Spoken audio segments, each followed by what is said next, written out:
Assalamualaikum warahmatullahi wabarakatuh. Selamat datang adik semua di channel YouTube Eko Sugi. Kali ini kita akan belajar tentang pengukuran. Sepertinya kalian juga sebenarnya sudah melakukan kegiatan pengukuran ini di dalam kehidupan kalian sehari-hari. Cuma di dalam fisika di sini kita akan belajar lebih dalam lagi. Oke, kita langsung saja di sini ada beberapa contoh alat ukur. Ada di sini ada penggaris, kemudian ada neraca sama lengan ya. Kemudian juga ada gambar di sini adalah jam seperti itu. Nah, di sini saya yakin kalian pernah menjumpai ketiga alat ukur ini ya. Kalau penggaris biasanya digunakan untuk mengukur panjang gitu kan. Kalau jam biasanya kita gunakan untuk mengetahui waktu seperti itu ya. Nah, kemudian kalau neraca sama lengan seperti ini biasanya berkaitan dengan ketika kita melakukan pengukuran massa gitu. Nah, sekarang kita telah satu persatu. Misalkan ada penggaris. Penggaris itu digunakan untuk mengukur panjang apa? Berbagai macam, bisa mengukur panjang meja atau mengukur panjang lebar buku kalian ataupun bisa juga untuk mengukur tinggi kalian seperti itu ya.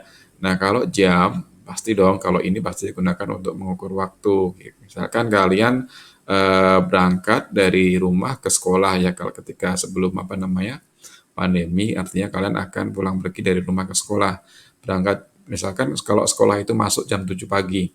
Nah, artinya kalau kalian rumahnya agak jauh, memerlukan waktu sekitar 30 menit, maka kalian harus berangkat dari rumah itu jam berapa? Jam setengah 7 minimal seperti itu. Ya, agar kalian tepat sampai di sekolah jam 7 pagi. Nah, ketika kita melakukan menghitung waktu seperti itu, kita secara tidak sadar telah melakukan suatu kegiatan pengukuran, yaitu pengukuran waktu. Nah, kemudian yang ketiga adalah tentang kayak neraca sama lengan ataupun mungkin contoh lainnya adalah timbangan seperti itu ya. Nah, kalau kalian perhatikan, kalau semisal kalian disuruh orang tua kalian atau ibu kalian misalkan beli beras atau beli gula. Nah, ke warung ataupun ke pasar. Nah, ketika kalian ke warung misalkan gitu ya, disuruh membeli gula sebanyak atau beras sebanyak 1 kilogram misalkan. Nah, di situ nanti ketika kalian sampai di warung, penjual beras akan mengukur atau menimbang beras ya sejumlah yang kalian inginkan, misalkan 1 kilogram, maka penjual tersebut akan mengukur massa dari beras sebanyak 1 kilogram dengan menggunakan alat timbangan seperti itu ya. Nah, di situ sebenarnya itu adalah salah satu contoh daripada pengukuran itu adik-adik semua. Jadi sebenarnya ini sering kalian temui di dalam kehidupan sehari-hari kalian, artinya sudah terbiasa seperti itu. Oke. Nah, sekarang kalau di dalam fisika kita dapat mendefinisikan atau ini definisi pengukuran yang secara fisika itu merupakan membandingkan nilai suatu besaran yang diukur ya, membandingkan nilai suatu besaran yang diukur menggunakan besaran sejenis yang ditetapkan sebagai satuan. Nah, di sini kita membandingkan nilai suatu besaran dengan besaran yang sama yang sudah ditetapkan sebagai satuan. Contohnya kita kembali lagi ke contoh yang tadi. Misalkan panjang meja gitu kita ambil contoh. Kalau kita mengukur panjang meja, kita akan menggunakan Kita pasti akan menggunakan mistar misalkan contohnya, mistar ataupun penggaris gitu kan. Nah, di situ kita akan membandingkan panjang meja yang kita tidak ketahui dengan mistar atau penggaris. Yang mana mistar atau penggaris itu kan dia ada skalanya di sini. Kan ada 0, ada 1, 2, 3, 4, 5, 6, 7, dan seterusnya.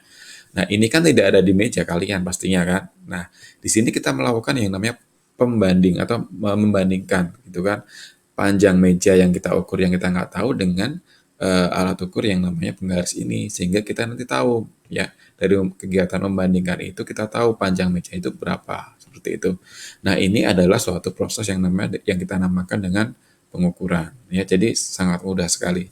Jadi yang kita bandingkan itu yang kita nggak tahu adalah panjang mejanya. Nah, besaran yang sama ya, di sini kan disebutkan tadi. Di sini adalah besaran sejenis yang ditetapkan sebagai satuan. Besaran sejenis yang ditetapkan sebagai satuannya tadi itu panjang daripada mistar atau penggaris. Karena kita sudah tahu dari skala yang tertera di dalam penggaris atau mistar tersebut. Oke, jadi itu penjelasan singkat ya tentang pengukuran. Ini semoga bisa memberikan ilmu tambahan kepada kalian dan juga bisa memberikan pemahaman yang lebih dalam tentang pengukuran. Ini contoh lainnya juga sama sebenarnya di sini. Misalkan penjual mangga mengukur masa suatu mangga ketika ada pembeli yang ingin membeli mangga 1 kilogram. Ini sama seperti yang tadi ya. Ketika kalian membeli beras, artinya penjual tersebut akan mengukur masa beras tersebut dengan alat ukur massa, timbangan atau sejenisnya agar didapatkan masa beras banyak 1 kilogram. Atau tadi juga sudah dijelaskan tentang seorang siswa yang mengukur panjang meja 2 meter. Sama, apa yang akan dia gunakan adalah mistar atau penggaris, ya kan? Untuk membandingkan besaran yang tidak diketahui adalah panjang meja dengan besaran yang diketahui adalah penggaris atau apa namanya meteran. Oke, Dede semua, terima kasih sudah menonton apa namanya video ini ya. Semoga semoga kalian bisa semakin paham, semakin memahami tentang pengukuran. Ini basicnya terlebih dahulu. Nanti kita akan membahas lebih lanjut lagi pada video-video selanjutnya. Jangan lupa untuk like, share, dan subscribe channel YouTube ini agar bisa semakin lebih berkembang dan memberikan manfaat kepada teman-teman yang lainnya. Oke, terima kasih. Wassalamualaikum warahmatullahi wabarakatuh.